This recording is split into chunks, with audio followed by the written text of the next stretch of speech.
Before we get started, I'd like you all to take a look at a little box in front of you and open it, if you would. A small square box in front of you, if you'd open that.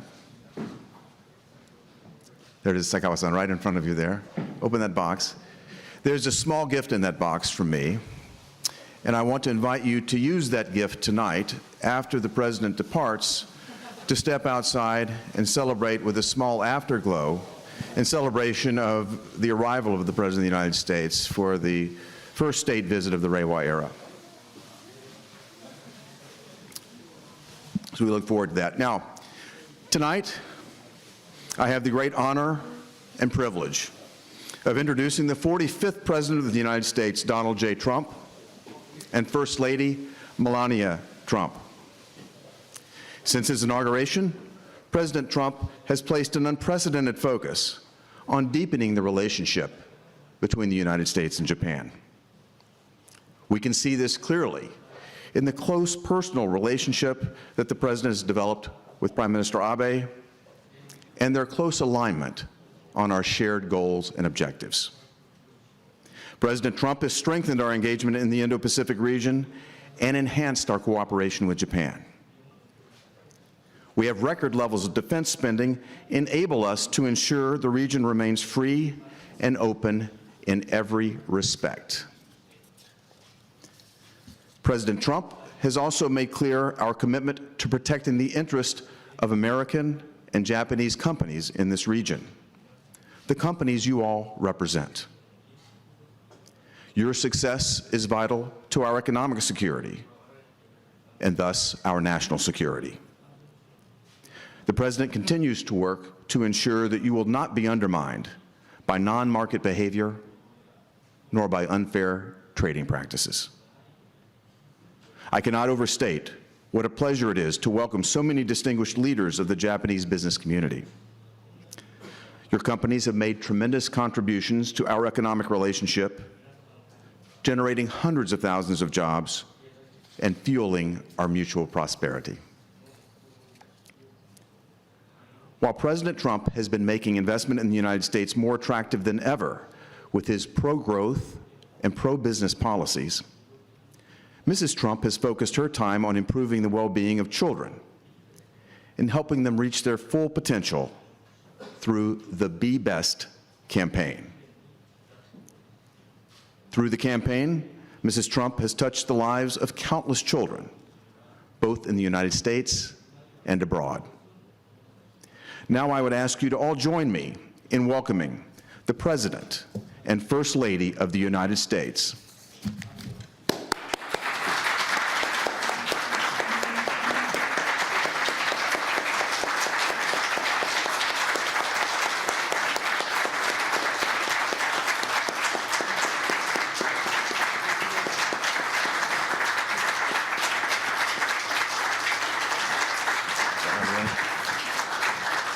Well, thank you very much.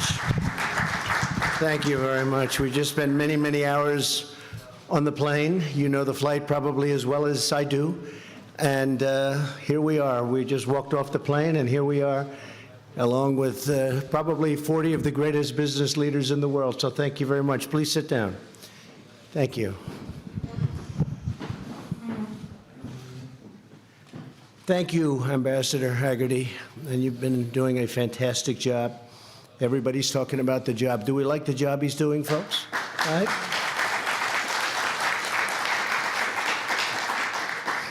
And we really have strengthened the enduring alliance between the United States and Japan. It's very special. And the relationship that I have with Prime Minister Abe is very special. We greatly appreciate all of your hard work in organizing this wonderful event. And Mrs. Hagerty, thank you very much. Fantastic job. Thank you. The First Lady and I are thrilled to be with you as we celebrate Japan's Reiwa era, very special time, and affirm the close economic ties between our two nations. This evening, we're delighted to be joined by Ambassador Lighthizer. Where is Bob? They didn't give you a great seat, Bob, huh? What happened? Who's been very busy negotiating deals and doing a fantastic job. Thank you very much, Bob. It's great you're here. As well as Mr. Peter Jennings, the president of the American Chamber of Commerce in Japan. Thank you very much. Thank you, Peter. Fantastic. Thank you. Also in the room tonight are dozens of the distinguished representatives from the American and Japanese business communities, the greatest businessmen and women in the world. You really have some people that are just been incredible and incredible investors in our country. Thank you very much. You said if I win, you're going to put $50 billion in, and you put the $50 billion in. Now he says more. He actually raised it to $100 billion. That's true. It's probably higher than that, too. Thank you very much. I appreciate that confidence. We also appreciate all of your spouses being here. Very special people. Without the spouses, it doesn't work. That we will all admit. So thank you all for being here. We're deeply grateful to you for your presence, and the relationship with Japan and the United States, I can say for a fact, has never been stronger. It's never been more powerful, never been closer. This is a very exciting time for commerce between the two countries that we both love. The United States and Japan are two of the largest economies in the world. You're right there. You're doing fantastically well. I was looking very closely on the ride over at some of the numbers being produced in Japan, and you're doing great. Today, we're cooperating closely across many industries, including defense, technology, digital economy, and energy, also infrastructure, science, and so much more. As you know, the United States and Japan are hard at work negotiating a bilateral trade agreement, which will benefit both of our countries. I would say that Japan has had a substantial edge for many, many years, but that's okay. Maybe that's why you like us so much. But we'll get it a little bit more fair, I think. I think we'll do that. We also have a tremendous relationship on the military, and Japan is ordering a great deal of military equipment. We make the best equipment in the world, the best jets, the best missiles, the best rockets, the best everything. So Japan is doing very large orders, and we appreciate that. And we think it's probably appropriate right now with everything that's going on. The world is changing. With this deal, we hope to address the trade imbalance, remove barriers to United States exports, and ensure fairness and reciprocity in our relationship. And we're getting closer. Just last week, U.S. beef exports gained full access to Japan and to the markets in Japan for the first time since the year 2000. We welcome your support in these efforts, and we hope to have several further announcements soon, and some very big ones over the next few months. And we're also here, as you know, for a very special occasion, not having to do with trade. We all know about that. Our nations are also working together to promote mutually beneficial investment. The United States is currently Japan's top foreign direct investor by far, and overall, Japanese investment in the United States supports nearly 1 million jobs, and that number is going up very rapidly. In fact, we're looking at projections with all of the money coming in for the new auto plants and other things. That number will be doubled in a very short period of time. Over the past 2 years alone, Japan has invested tens of billions of dollars in the United States. In March, Toyota. Where's Toyota?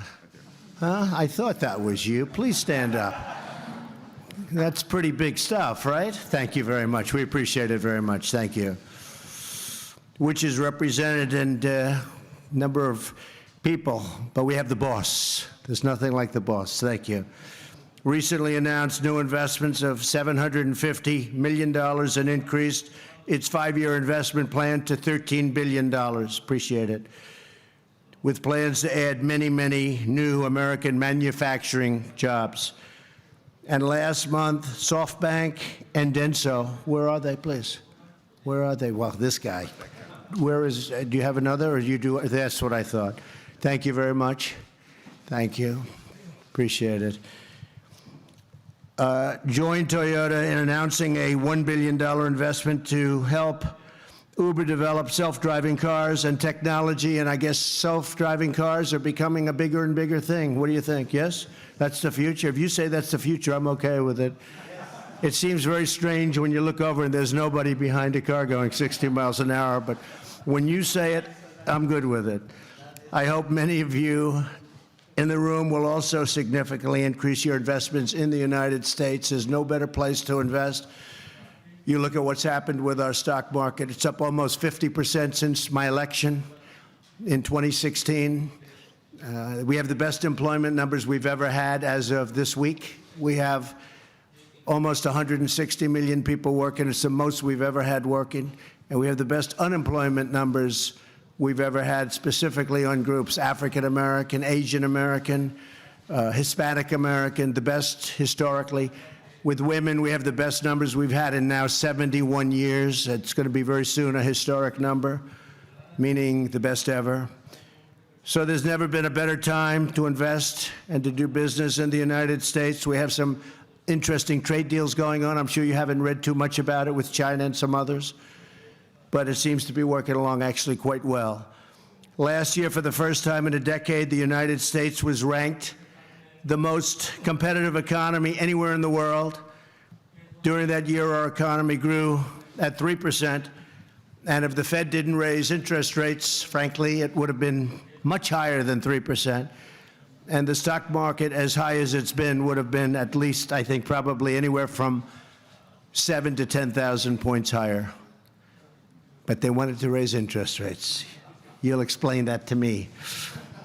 According to the World Economic Forum, our financial system and business dynamics and labor market all ranked #1 anywhere in the world. Manufacturing and small business optimism have set all-time records, and consumer confidence has just surged to a 21-year high. So they do studies, they do polls, and we're literally at the top of every study and every poll. So that's good. The optimism is what it's all about when you think about it. We slashed our corporate tax rate from the highest in the developed world to one of the lowest in the developed world. We took it down. I mean, some people could say we're at 41, 42%, different places, different areas, but we took it down from probably on average 41, 42%, depending on what state you're talking about, sometimes much higher than that, to 21%. And people were pretty amazed that we got that through. But what it meant is tremendous investment in jobs, because capital investment is now 100% deductible. And that's something that people thought would never happen, they'd never see. You have one-year deductions, where it used to be, in many cases, 40-year deductions. And we've cut red tape and job-killing regulations at an unprecedented rate, the most ever by a president. And you could take 4 years or 8 years or more than that in one case. And the fact is that nobody has ever cut regulations like we have. We've eliminated more than 30,000 pages from the Federal Register of regulations. These are all regulations, thousands and thousands of pages. They're all gone. And we still have regulation, but it's sensible regulation. It's environmentally excellent, and things are getting done. In Louisiana, I just left Louisiana a few days ago. They opened an LNG plant. It's a $10 billion investment. Many Japanese investors, actually, in that plant. Anybody in this room investing in that plant in Louisiana? It just opened. It's too bad, because we're... Back at the back table. Congratulations, because I hear you sold out for 20 years, right? That's been a good one. Are you happy with the investment? Okay, good. I think you would be. I've heard it's been very good. But we got the permits. That was stuck for years and years and years where they couldn't get permits. We got the permits as soon as I got into office. I made sure that people were able to get permits to build.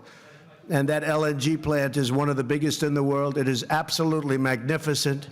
Of course, most people have no idea what they're looking at. This is a building that's 1.5 miles long, and it's all pipes. It's all pipes. But in those pipes are a lot of energy is being produced. And they were telling me the numbers and the amounts. It's incredible. And now they're building many more. So we're really doing something very special. The United States, as you know, has become the #1 country in the world during my administration, 2.5 years, in energy.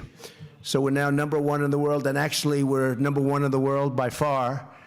And if I get the pipelines approved in Texas, which have been under consideration for many, many years, we'll get them done quickly because it's a good thing. And if we get that, we'll be up another 20 to 25%, just that one move with the pipelines.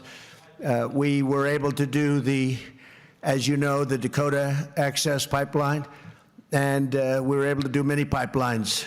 Many pipelines got approved that were stuck.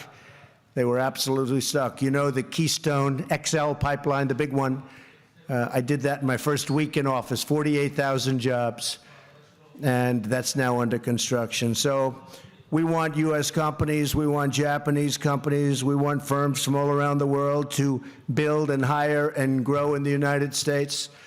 It really is a special place, and we really have made it much easier. We've gotten rid of a lot of the red tape. As an example, if you look at the various types of plants, nobody was getting them approved. Nobody was getting them out of the EPA. You couldn't get refineries done. You couldn't get anything. We were sending our raw product way far away to foreign countries to have it refined, and then would bring it back to the United States. And now we have plants the likes of which nobody's ever seen, actually.